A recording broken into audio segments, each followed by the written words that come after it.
దోస అంటే ఇష్టపడని వారు ఉండరు.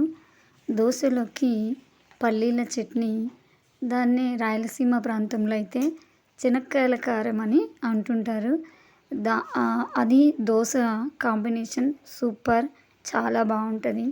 మరి అది ఎలా చేయాలన్న దాన్ని నేను ఇప్పుడు చెప్తాను. ఇలా పచ్చిమిర్చి, ఉల్లిగడ్డ, తర్వాత 4, 5 టమాటాలు, కొంచెం టమాటాలు 2, 3 ఎక్కువనే తీసుకొని వాటిని ఒక పెన్నంలో కానీ బౌల్లో కానీ వేసి ఒక టీ గ్లాసు వాటర్ వేసి వాటిని ఉడకబెట్టాలి. మెత్తగా అయ్యేలాగా ఉడకబెట్టాలి. తర్వాత ఇటు పల్లీలను కూడా వేపుకొని కొంచెం పెట్టుకోవాలన్నమాట. చల్లారిన తర్వాత వాటి పొట్టు తీసేయాలి. తీసేస్తే బాగుంటుంది. అలా వేసుకున్నా పర్లేదు. ఇటువైపు బాగా ఉడికిన తర్వాత అందులో జీలకర్ర, తర్వాత కొంచెం ఆయిల్, వాటర్ వెళ్ళిపోయిన తర్వాత కొంచెము ఆయిల్ వేసి దాన్ని మళ్ళీ ఒక్క నిమిషం పాటు ఇందులోనే మనం కావాలంటే కొంచెము అల్లం ముక్క, 2, 3 తెల్లవాయలు అందులో వేసుకొని ఫ్రై చేసుకోవచ్చు.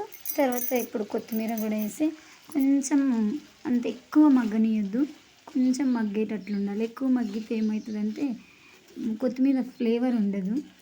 కాబట్టి కొంచెం లైట్గా ఆ వేడికే మగ్గేటట్లు పెట్టాలి. దాని తర్వాత మూత మూసేసుకొని కొంచెం సేపు చల్లారనివ్వాలి.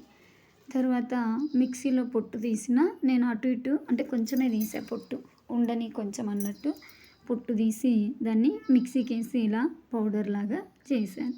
పౌడర్ చేసిన తర్వాత ఇప్పుడు చల్లారిన దాంట్లో కొంచెం ఉప్పు వేసి, తర్వాత ఆ పౌడర్ అంతా మనం వేస్తున్న ఉల్లిగడ్డలు వాటన్నిటికీ పట్టేటట్లు ఒకసారి స్పూన్తో మిక్సీలో ఇలా కిందికి మీదికి కలిపేస్తే, మిక్సీ పట్టేస్తే ఇలా అవుతుంది. చాలా టేస్టీగా చాలా బాగుంటుంది. తర్వాత దోశలోకి నేనైతే కారం దోశలాగా వేసా, లోపల దాన్ని పట్టించా. ఉత్త దోశతో తినొచ్చు, కారం దోశతో కూడా తినొచ్చు. చాలా బాగుంటుంది. మరి అన్నంలోకి కూడా ఈ చట్నీ చాలా బాగుంటుంది. ఎక్కువ చేసుకుంటే మధ్యాహ్నం వైట్ రైస్ ఒకటి చేసుకున్న, సాటర్డే అయితే పులగం చేసామనుకోండి, ఆ చట్నీయే సరిపోతుంది. చాలా బాగుంటుంది.